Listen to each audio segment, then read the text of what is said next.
میں سے، اور بائیں ہاتھ والے افسوس بائیں ہاتھ والے کیا ہی عذاب میں ہوں گے، یعنی دوزخ کی لپٹ اور کھولتے ہوئے پانی میں،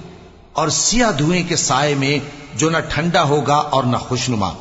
یہ لوگ اس سے پہلے عیش میں پڑے ہوئے تھے اور بڑے گناہ یعنی کفر پر اڑے ہوئے تھے، اور کہا کرتے تھے کہ بھلا جب ہم مر گئے اور مٹی ہو گئے اور ہڈیاں ہی ہڈیاں ہو گئے تو کیا ہمیں پھر اٹھنا ہوگا، اور کیا ہمارے اگلے باپ دادا کو بھی؟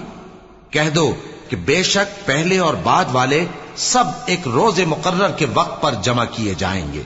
ثم إنكم أيها الضالون المكذبون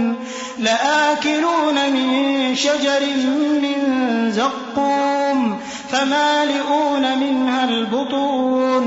فشاربون عليه من الحميم فشاربون شرب الهيم